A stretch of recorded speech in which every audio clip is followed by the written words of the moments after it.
Good morning mga idol, dito po tayo ngayon sa The Source Farm in Barangay Solit, Pulumulok, South Cotabato at saka kasama natin si Sir Raymond Gistopa. Ayan, andito tayo sa almost mga 1 hectare nilang kamatis at saka maganda-ganda ngayon ang presyo, di ba sir? Sir. Ayan, ngayon po alamin po natin from Sir Raymond kung ano yung mga dapat gawin mga idol para dumami ang mga bunga ng ating mga kamatis. Ayan, so, syempre magsisimula tayo from land preparation up to harvest. Anong mga dapat gawin? Ang unang gagawin natin sa ating farm ay magla-land prep tayo ng ating lupa. At ginagamitan ko ito ng mga organic na mga kagaya ng chikindang at saka mga chemical na ini-spray ko na para pangkondisyon ng lupa. At tinaluan ko ng limestone para makuha yung mga acid niya. At sa ating pag sabod ng ating mga tanim at ginamitan ko talaga ng Leeds Agri na chemicals. Ayun, so pag-spray. So dito, ang first niya mga idol is land preparation. Ano po yung minix nyo po sir? Limestone at saka? Limestone at saka umi-spray. Yung agri-lime. Limestone. At saka chikindang. Chikindang yan. Sa isang hektarya po, mga ilang sako na chikindang ang nilagay niyo po? Sa isang hektar, uma-apply ako ng 30 sacks. 30 sacks. Ano ba yun? Sa pagtanim nyo na sa pagtanim, lalagyan nyo na po siya ng chikindang or naitanim na yung kamatis? Naitanim na yung kamatis at saka nag-apply ako ng chikindang sa bawat puno? Bawat puno. Yung dry na chikindang.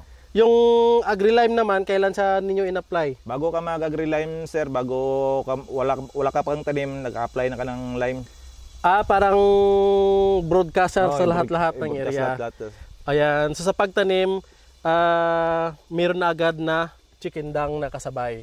Tapos, after nyan, sir, halimbawa, naitanim na po yung kamatis with chikindang na ilagay. Ano ang next natin gagawin? At ang akin naman i-apply nga sa first starting ko ng abono, nag-apply ako ng 1846 kasi pangpataba at saka sa bago pa lang tanim, nag-apply ako ng calcium nitrate. Ilang araw, halimbawa, naitanim ngayon, ilang araw ka nag-apply ng calcium nitrate? Mga 5 to 6 days, sir. Nag-apply na ako ng calcium nitrate. Gano'ng karami sa isang puno? Sa isang lata, sa isang balde, isang lata. Tapos isang lata, taga-puno. Drenching. So meaning sa isang timba mga idol or balde, lalagyan lang po ng isang sardinas ng calcium nitrate, tutunawin, tapos kukuha ng isang sardinas din ang dilig bawat puno. Yes, sir. Yung 1846 naman, kailan yun sa ina-apply? Sa 1846 naman, sir, nag-apply ako every 15 days. Nag-apply na ako ng 1846. Gano'ng karami siya? Ang apply ko, 10 grams lang per hill. Yun. So, during 15 days and every 15 days siya mga idol, mag-a-apply ng 1846, usually mga 10 grams bawat puno yun siya. And yes, every 15 days ang interval. Every 15 days, sir. Hanggang kailan yun siya i-apply, sir? Hanggang 2 applyan lang, sir. So, first 15 days and 30 days. Yes, sir. After nun, ano ang next nating i-apply na ako ng complete, sir. Kagaya ng mga... Sa ngayon, gumagamit ako ng ano to, bago yung abono ko, sir, yes. Yara? Hindi, itong green ba? Planters? May bago ko itong sako ba? Anong tawag sa ito? Binagro, no? Bio-agro. Agronica. Agronica, no? Na organic. Ano ba yan? Complete fertilizer nila. Medyo hindi familiar sa akin. Pero yun ang ina-apply nyo every ilan naman po? Every week. Every week hanggang harvest? Tapos ginadilig naman. Dinidilig siya. Sir. So gano'ng karami pala sa isang balde? Ilan ulit ang nilagay? Isang ano lang yapon, isang sardinas pa rin. Tapos isang lata pa rin ng sardinas mga idol. Bawat balde, at the same time, ilang lata ng sardinas per puno ang nilalagay? Isa lang, sir. Isa pa rin hanggang harvest? Every 3 days. Every 3 days until harvest? Yes, sir. Hanggang ngayon? Yun yung abono nyo? Opo, sir. Ayan. So sa fungicide naman, yun na fertilizer application mga idol, i-review nyo na lang po. Sa first, usually 5 days, yun yung calcium nitrate. And then during 15 days and 30 days is 1846. After 30 days, mag-every 3 days na po ng complete fertilizer ng Biogronica. And the same time, ngayon sa fungicide, sir, usually kasi ang pinakasakit ng kamatis, hindi naman gaano sa uod, is fungus, lalo na pag parating umuulan ngayon. Ano yung sir usually ang maintenance sa fungus? Ang sa fungicide ko sa amin, sir, gumagamit naman talaga ako ng Ditin, Daconil, Ridomil. Sa ngayon kasi, sir, malakas yung ulan. Gumagamit talaga ako ng Ortibatap. Ortibatap, every ilang araw?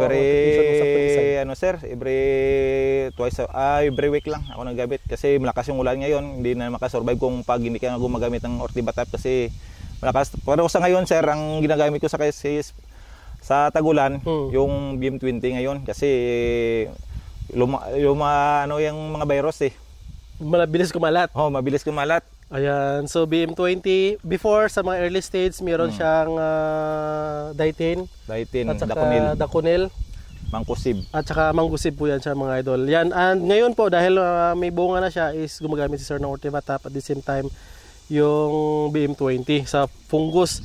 So ngayon is ikailang harvest na natin ngayon, sir? Tatlo pa ngayon, sir.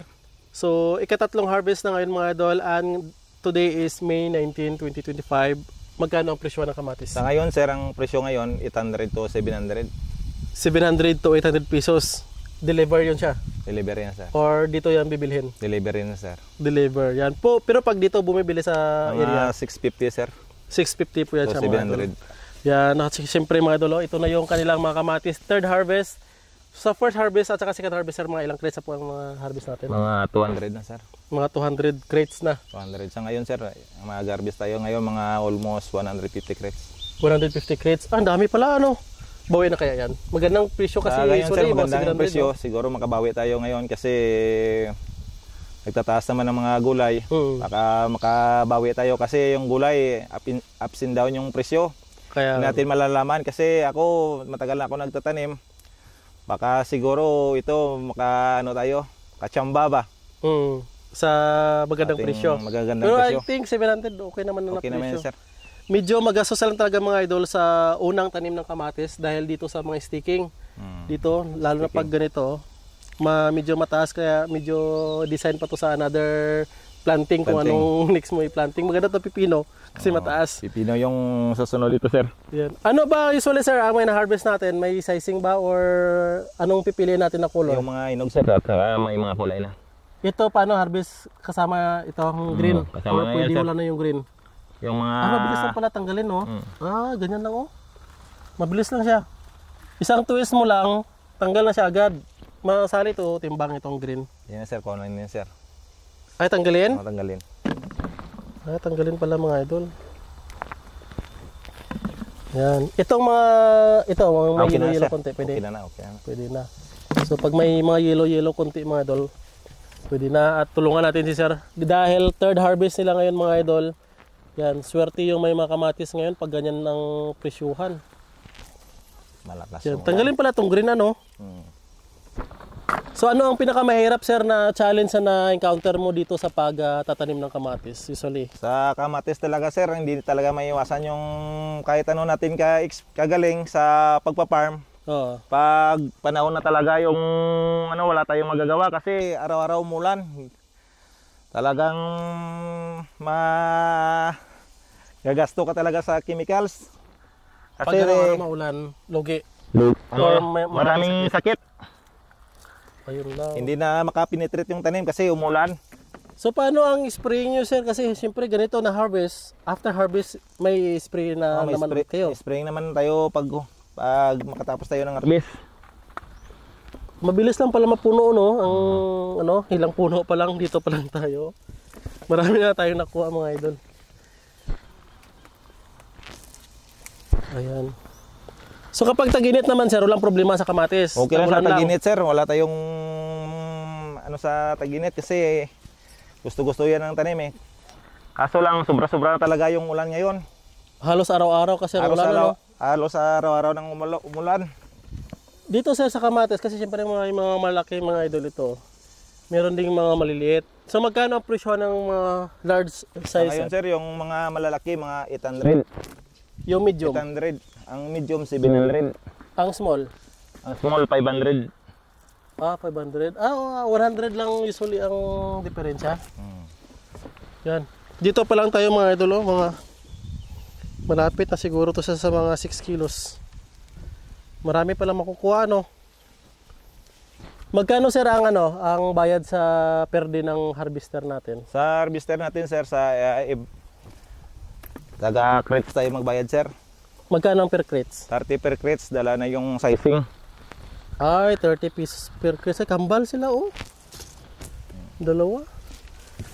Sir Raymond, sa amin kasi, syempre nagkakamatis din kami. Yung aming parang sticking is twine lang dito para hindi siya matumba. Pero bakit sa inyo is ito siya na design is parang kagaya po siya sa Luzon mga idol. Na isa-isang may ganyan, no? Para hindi matumba.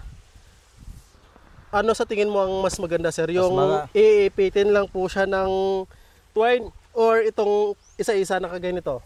Kagaya nito sir, mas maganda siguro yung ipit-ipit sir. Pero mas okay ito sir pag ipitin mo sir para ganito sir. Kasi ano siya, magtayo siya. At saka maglaglag lang tayo ng support sa kilid sir. Kasi baguhan lang ako dito ng mga ng mga teknolohiya ng mga bago. Siguro na-delay lang ako kasi hindi ko pa nasubukan. Sa ngayon lang ako nakasubok nito at sinubukan ko. Okay siya pero nalit lang talaga ako. Kasi makita ko yung mga magtataasan na pero kaso lang nalit na ako na-stress siya. Kaya pwede ba natin ikotin hanggang doon sir? Okay sir, pwede. Yan, dito tayo mga idol. Dito tayo sir, daan sir. Yan. Dito tayo. So, dito, ang mga na-encounter natin is meron tayong parang ganito siya. Ayan sir, real blight sir. Na crispy siya na blight. And actually, it's normal o usually sa mga kamatis na pag nag-start na po ng harvest. May ganito siya. Ang problem lang kung mayroong namamatay, pero wala namang may namamatay sir, no? Wala naman sir. Uod sir, wala kang problema sa uod. Wala kang problema sa uod sir kasi blight lang talaga yung kalaban ko ngayon sir kasi ang ulan araw-araw. Doon tayo mamasyal sa may nag-harvest? Pwede sir. Sobrang dami talaga mga idol ng bunga dito. Yan, doon tayo sa may nag-harvest. Usually sa mga nagkakamatis, meron silang bunbun sa punuan. Parang kinocultivate nila para matakpan ang punuan ng kamatis ng lupa para yung mga ugat dyan is makakuha pa siya ng mga nutrients. Ito, ang daming bunga, no? Sabi yung blight lang galing. Ito even may mga blight po siya mga idol is survive na siya sir, no? Survive na sir. Yun lang yung mga udlot niya, hindi na siya masyadong produce ng bulaklak. Produce ng bulaklak kasi tamaan na talaga. Tamaan na siya ng blight. Unlike po nito mga idol, kung makikita nyo sa camera, ito. Yan, tuloy-tuloy pa rin yung kanyang pagbulaklak although marami na siyang bunga sa ilalim. Yan, ang mga may blight, kagaya nito, hindi na siya masyadong naudlot. Pero yung iba, ito, fresh po. Tuloy pa siyang may bulaklak. Yun pala ang problem kung muulan, sir, ano? Umulan kasi maraming lumalabas na sakit. Oo, tsaka ito, ito, parang nasunog na yung udlot niya, no? Pero grabe, sobrang daming bunga mga idol. Ilang punuan to ng kamatis, sir? 22,000 ito, sir. 22,000 punuan, may ilang lata yan siya? Tatlong lata. Tatlong lata na 100 grams? Or 100 grams ba yung isang lata? Pila ka grams na isang lata? 50 or 100 siguro, no? 100 na. Magkano ang bili mo sa isang lata? 2,800. 2,800? Ato 980. 2,980 po siya na presyuan mga idol. So tatlong lata yun ang ano. Sir, dito naman sa expenses natin, halimbawa dito, kung meron kayo mga listahan, lahat-lahat na from land preparation kayo, nagpatanim, abono, spraying, ngayon, ilan ang nagastos nyo? Sa kamatis ko, sir, ang gastos lang dito, labor lang. Pero sa ating mga materials, yung kawayan lang talaga, sir. O mga abono, magkano nagastos nyo? Abono, similya, spray. Sa kamatis, sir, mga 150,000 sa isang hektar. Sa isang hektarya. Sa ngayon dito sa inyo, mga 150,000 ang gastos nyo? Dala na yung mga labor at sa pagkain namin. Kasama na labor? Lahat-lahat na? Lahat na. So, mga ilang harvest yan mabawi? Mga dalawang ano lang, sir. Dalawang harvest? Siguro dalawang harvest lang ito kung pag ganito ang presyo. Mabawi na siya. Nabawi na. Yun, so dapat ganoon. Pero kung 200 ang per crates, Siguro sir, hindi tayo makabawi. logi yan siya, mga ganyan ano. Ayan. So, ito yung mga nag-harvest natin. Ilan ba kayo dito sa tao? 10 sir. 10. Pero 2 hektarya na, 1 hektarya na kamatis, 1 hektarya na ang palaya doon sa kabila. Ayan, so dito tayo sir. Sir, bakit may mga ganito? Ano ba ang advantage nitong paglalagay ng lupa sa puno ng kamatis?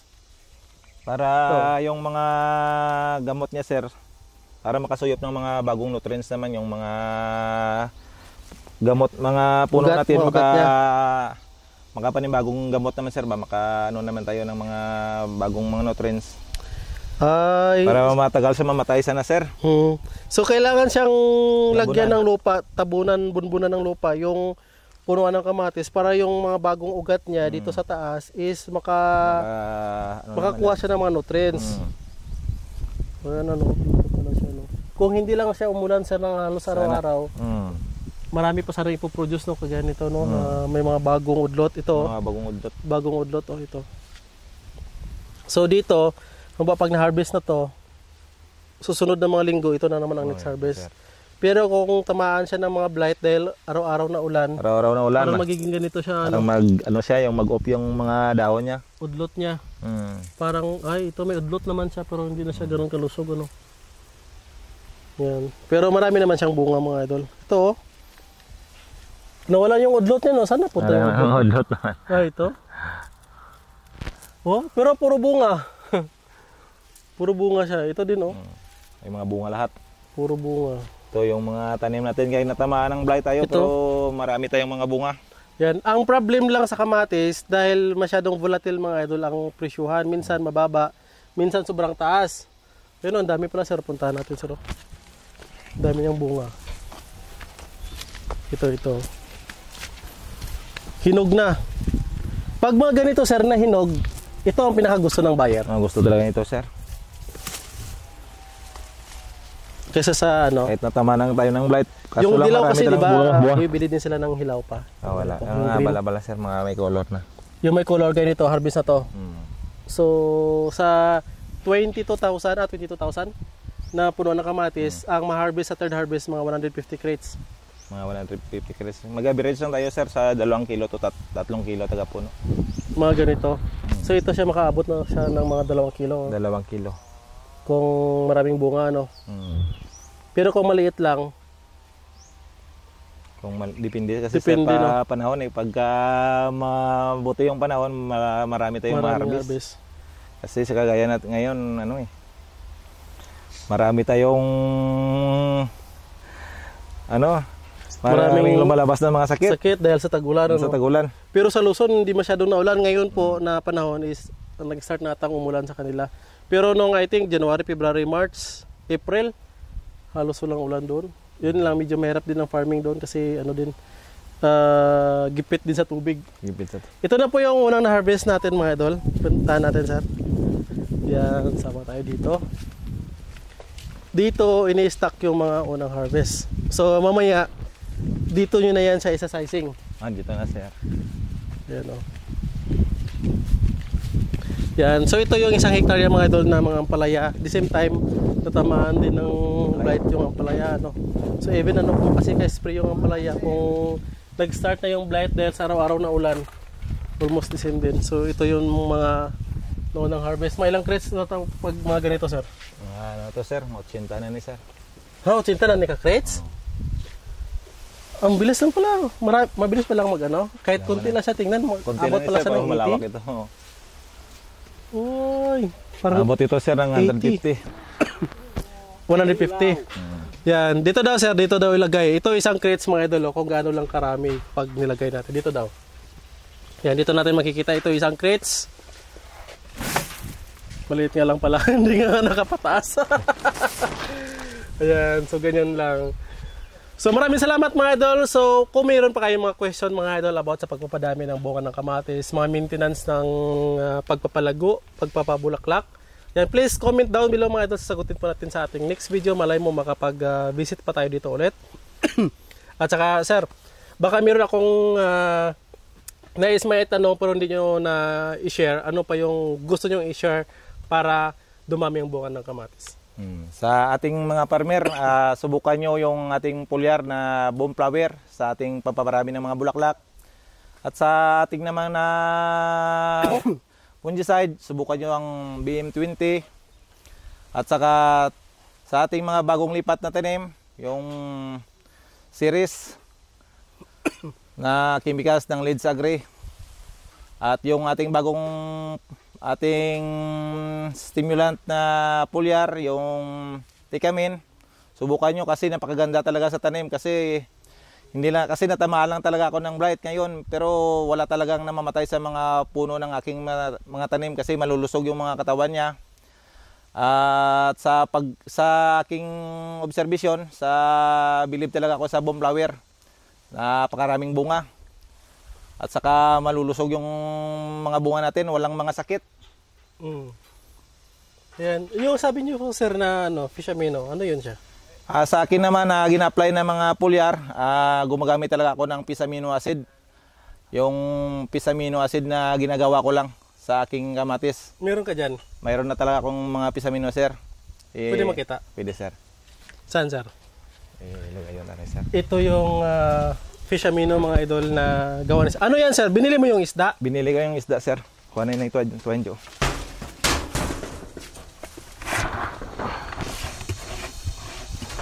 So ito yung sarili niyang gawa na fish amino, mga idol. Ito yung foliar natin na ginagawa, sir. Dito, sir, mga nasa gitna. Yan. Ito, pwede makita dito, bay. Daming ulo, sir, Ulo lang.